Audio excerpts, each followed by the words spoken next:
Buenas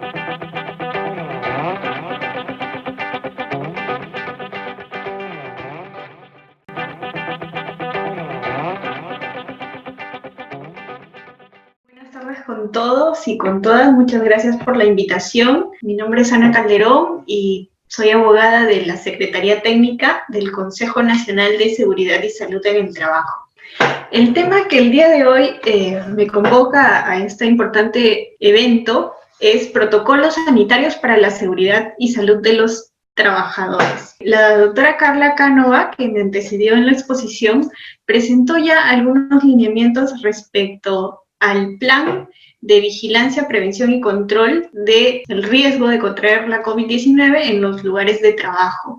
Ahora vamos a hablar sobre los protocolos sanitarios sectoriales. En principio, recordemos que a partir de la pandemia generada por la COVID-19, en esta situación excepcional, el Estado peruano ha implementado distintas medidas que atienden a enfrentar esta situación en la que estamos todos, ¿no? En la que estamos pasando todos los peruanos y en todo el mundo, justamente porque no es una situación excepcional en el Perú, sino en todo el mundo.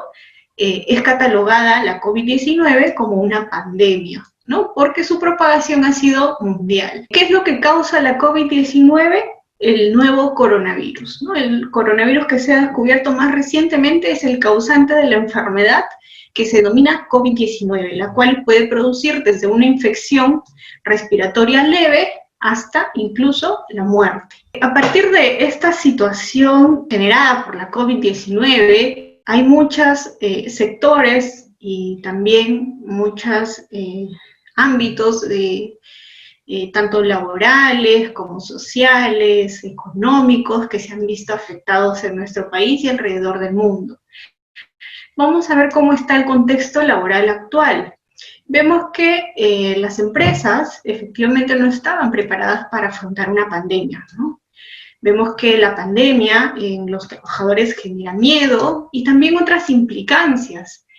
Produce, por ejemplo, que la carga de trabajo se incremente, que las horas de trabajo aumenten, que haya incertidumbre también en la preservación de los trabajos, entre otras circunstancias asociadas también a riesgos básicamente de carácter psicosociales, ¿no? La pandemia genera implicancias económicas para las empresas. Efectivamente, en nuestro país hemos tenido un drástico periodo de confinamiento en los que muchas empresas han visto reducidos sus ingresos y es por eso que podemos concluir que la pandemia genera implicancias económicas en las empresas. La pandemia amenaza la continuidad operativa de las empresas. Actualmente los trabajadores se encuentran en tres circunstancias: realizando trabajo remoto, realizando trabajo presencial algunos, y otro grupo actualmente se encuentra con licencia con goce de haber, ¿no? Básicamente, el grupo que se encuentra con licencia con goce de haber sujeta a compensación posterior son aquellos trabajadores que se encuentran en grupos de riesgo y que sus actividades son incompatibles con el trabajo remoto. ¿Qué es lo que nos dice nuestra legislación en este contexto que ya hemos revisado, que se debe hacer para garantizar entornos de trabajo seguros y saludables, ¿no? Lo cual es una premisa que además fue postulada el año pasado, ¿no? Que se conmemoró los 100 años de la OIT. ¿Qué debemos hacer para garantizar entornos de trabajo seguros y saludables? En ese contexto debemos, uno, y nos lo dice la misma legislación peruana, actualizar el sistema de gestión de seguridad y salud en el trabajo, ¿no? Para esto, los empleadores deben incorporar las medidas de seguridad y salud en el trabajo dentro de los instrumentos del sistema de gestión de la seguridad y salud en el trabajo.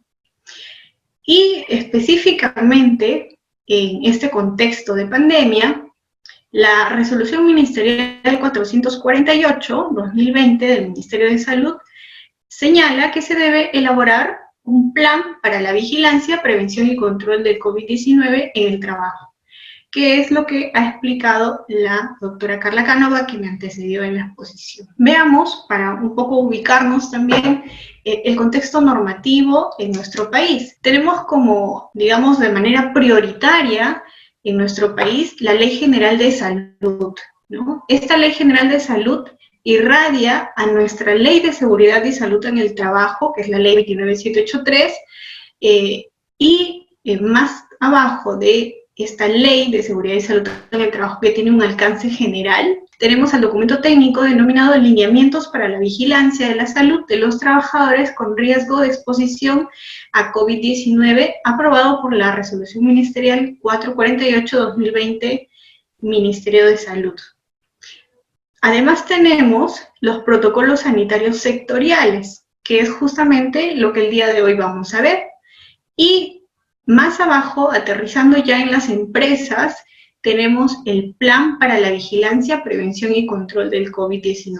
Ven ustedes que el Plan para la Vigilancia, Prevención y Control de COVID-19 proviene, ¿no? Tiene su base en todos estos instrumentos que hemos detallado, del 1 al 4. Dentro del trabajo, en el caso especial del Plan para la Vigilancia, Prevención y Control, debe ser elaborado por el Servicio de Seguridad y Salud en el Trabajo. Y todo este plan para la vigilancia y este plan de seguridad y salud en el trabajo forma parte de un sistema mayor, que es el Sistema de Gestión de Seguridad y Salud en el Trabajo, ¿no? Así como hay sistemas de gestión de calidad, sistema de gestión del medio ambiente, tenemos un sistema de gestión de seguridad y salud en el trabajo, ¿no? Que engloba instrumentos, herramientas, protocolos, normas, etc.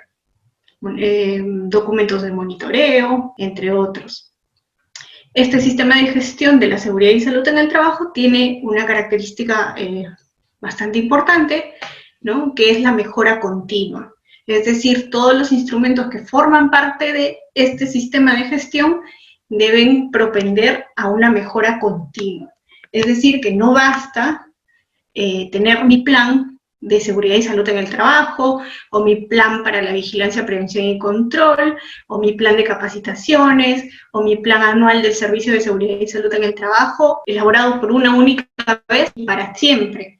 No, sino que se tiene que actualizar, se tiene que renovar nuevas herramientas. Es decir, cada vez que se presenten nuevos riesgos, será necesario actualizar mis instrumentos, herramientas y demás que conforman este sistema de gestión de seguridad y salud en el trabajo. Aquí tienen ustedes una parte de la estructura del Plan para la Vigilancia, Prevención y Control que se encuentra en la RM 448-2020. Ya lo explicó también la doctora Carla Cánova, cuál es el proceso de aprobación de este Plan para la Vigilancia, Prevención y Control. Como lo dije, lo debe elaborar el Servicio de Seguridad y Salud en el Trabajo, que es un equipo multidisciplinario conformado por médicos, enfermeras, pueden conformarlo también psicólogos, ingenieros, etc. Este equipo, que debe funcionar dentro de las empresas o entidades, debe elaborar el Plan para la Vigilancia, Prevención y Control y remitirlo al Comité de Seguridad y Salud en el Trabajo para su aprobación. La norma dice un máximo de 48 horas. Se registra, ¿no? El registro actualmente es a través de la revisión del plan mediante un correo electrónico al Ministerio de Salud, y posteriormente este Plan para la Vigilancia, Prevención y Control podrá ser sujeto a fiscalización por parte de Sensopas, en coordinación con la SUNAFIL. Aquí quiero precisar que para el caso de entidades públicas, donde elaboran trabajadores sujetos al régimen de la actividad laboral pública, denuncias por el incumplimiento y también apoya en la implementación del sistema de gestión de seguridad y salud en el trabajo en las entidades públicas. Bien, ahora vamos a enfocarnos en el tema que nos convoca, ¿no? Que son los protocolos sanitarios sectoriales. Todo este repaso que hemos dado es para conocer cuál es el fin de estos protocolos sanitarios sectoriales, ¿no? Y la finalidad de estos protocolos sanitarios sectoriales en las empresas. Los protocolos sanitarios sectoriales aprobados hasta la fecha son 65. Y de acuerdo a qué se elaboran estos protocolos sanitarios sectoriales, de acuerdo a actividades, ¿ya? En función de actividades, no en función a sector público, sector privado, sino en función de actividades. Y ¿cómo es la distribución? Porque como hay tantas actividades laborales, una sola institución debería conocer a detalle de las medidas preventivas que se tendrían que adoptar en cada actividad. Entonces, mediante Decreto Supremo 080-2020 de la PCM, se estableció que cada sector tendría que aprobar, mediante resolución ministerial, los protocolos sanitarios sectoriales de las actividades que se encuentren asociadas a su sector, ¿no? Por ejemplo, transportes y comunicaciones tendría que aprobar protocolos sectoriales o sanitarios sectoriales referidos al transporte aéreo, al transporte terrestre, ¿no? Al transporte de trabajadores también, ¿no? Por vía terrestre, etcétera, ¿no? Del mismo modo lo han hecho Produce, Energía y Minas, Vivienda, Comercio Exterior y Turismo, Ambiente, Agricultura y Riego. A la fecha, como lo dije, tenemos 65 protocolos sanitarios sectoriales, ¿no? Algunos protocolos sanitarios sectoriales relacionados, un poco relacionados al sector público, ¿no? La de intervenciones arqueológicas, actividades sobre atención de visitas turísticas en áreas naturales protegidas, ¿no? Entre otras.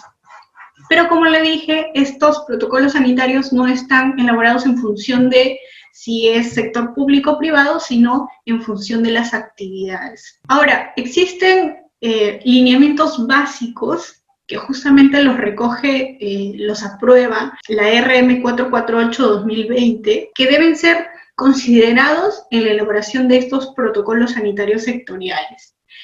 Por ejemplo, tenemos lineamientos respecto a limpieza y desinfección de los centros de trabajo, ¿no? Entonces, en cada protocolo sanitario sectorial que se apruebe, tendrá que tener un espacio, ¿no?, que determine sobre la limpieza y desinfección de los centros de trabajo relacionados a esa actividad.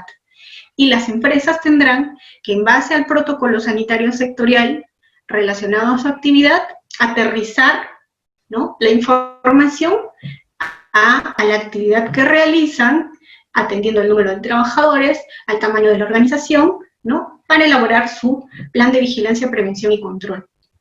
Bien, entonces, de manera general, todos los protocolos sanitarios sectoriales, ¿no?, deben tener un apartado que especifique respecto a la frecuencia, a los productos y sustancias a utilizar para la limpieza y desinfección, y respecto a las medidas de seguridad que los trabajadores deben emplear para realizar esta actividad de limpieza y desinfección. Los productos sanitarios que se van a utilizar para la limpieza y desinfección deben ser conocidos y aprobados por el Servicio de Seguridad y Salud en el Trabajo.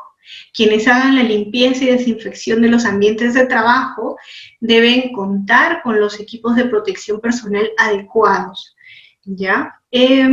Algo más respecto a este lineamiento básico referido a la limpieza y desinfección es que la limpieza y desinfección se debe realizar frecuentemente, los pisos también, ¿no?, al ingresar, al empezar un turno de trabajo, al terminar el turno de trabajo también, ¿no? Pero la frecuencia tendrá que estar relacionada a la actividad que se realice en la empresa o institución. Bien, respecto a la evaluación de la condición de salud del trabajador previo al regreso o reincorporación al trabajo, tengamos en cuenta que la RM 448 establece que el responsable del Servicio de Seguridad y Salud en el Trabajo debe identificar el nivel de riesgo de exposición al COVID-19.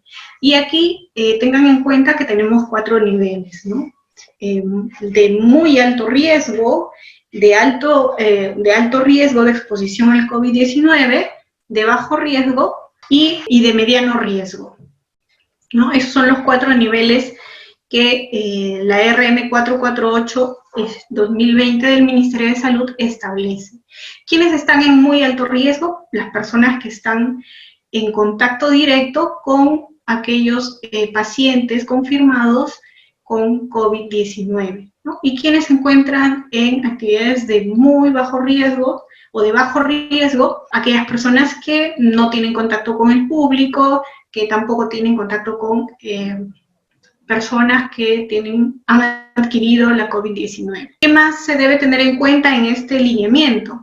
El control de la temperatura corporal debe ser aleatoria, pero es obligatorio en el caso de empresas o entidades con 20 a más trabajadores. Hay que llenar una ficha de sintomatología cuando un trabajador regresa o se reincorpora al trabajo.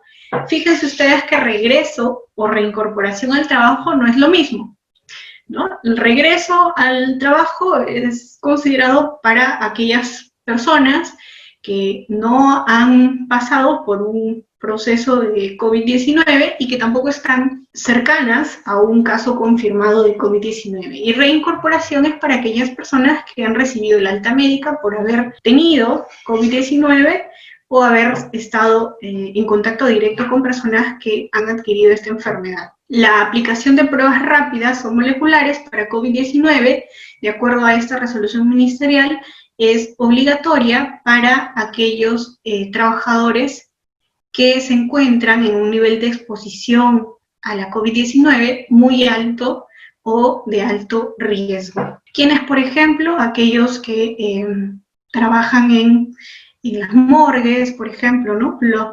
O el personal que maneja las ambulancias donde se trasladan los pacientes con COVID-19 y obviamente los médicos. Bien, el tercer lineamiento básico que debe ser considerado en los protocolos sanitarios sectoriales, ¿no? Y que a su vez deben ser recogidos en los planes de vigilancia, prevención y control, es respecto al lavado y desinfección de manos, ¿no?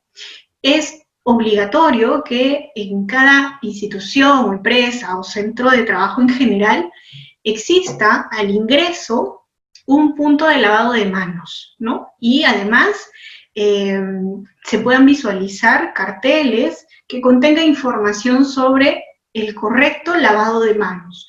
Si no pudiera incorporarse en el ingreso un punto de lavado de manos con agua y jabón, al menos tendrá que existir desinfección con alcohol en gel. En el lineamiento 4 hay que tener en cuenta la sensibilización de la prevención del contagio en el centro de trabajo, ¿no? Y para esto hay que tener en cuenta la prevención de la estigmatización de la COVID-19, la información, que los trabajadores deben contar con información al día de el desarrollo de la enfermedad, ¿no? Todavía desconocemos completamente a la COVID-19, ¿no? Y sus consecuencias o las secuelas que puede dejar, ¿no? Entonces, el empleador debe tratar de que sus trabajadores estén permanentemente con información veraz, ¿no? Oportuna, respecto al nuevo coronavirus, ¿no? Sobre todo para tomar las medidas preventivas necesarias. Se debe también informar y sensibilizar a los trabajadores sobre la higiene respiratoria, es decir, cómo toser, cómo estornudar, ¿no? No tocarse el rostro, utilizar los pañuelos desechables, etc. Y también sensibilizar en la importancia del reporte temprano de la presencia de los síntomas del COVID-19, ¿no? O sea, si tenemos y presentamos síntomas, el empleador debe promover que los trabajadores den aviso temprano de que están presentando síntomas de COVID-19, ¿no? Ha habido casos en los que al descuento, ¿no? Han preferido callar los síntomas y esto ha generado pues un brote dentro de las instituciones. El quinto lineamiento respecto a las medidas preventivas de aplicación colectiva, ¿no? Hay que mantener los ambientes ventilados, la distancia social. Aquí quiero hacer una precisión, la RM 448-2020 del Ministerio de Salud establece que la distancia social dentro de un ambiente de trabajo es de 1 metro, pero en los casos de los comedores deben mantenerse una distancia de 2 metros, porque como las personas nos retiramos para comer la mascarilla, ¿no? Estamos más expuestos, por eso la distancia tiene que ser de 2 metros.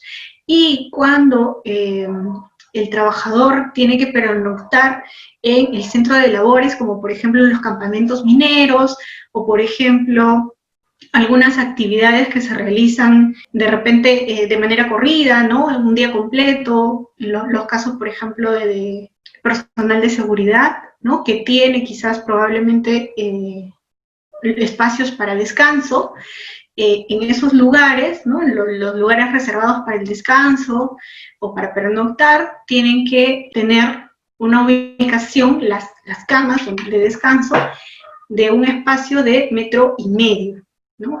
Esa es la medida que establece la RM 448-2020. Y debemos primar las videoconferencias antes que el uso de las reuniones de manera física. Las medidas de protección personal van a ser establecidas de acuerdo al riesgo de exposición a la COVID-19.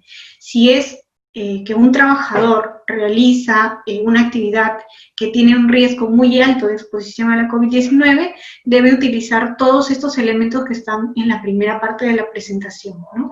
Un respirador N95, la careta facial, las gafas, los guantes para protección biológica, un traje de protección biológica y además las botas, ¿no? Justamente las botas son la diferencia, o en el calzado de seguridad, es justamente la diferencia con el nivel inferior inmediato, que es el riesgo alto de exposición.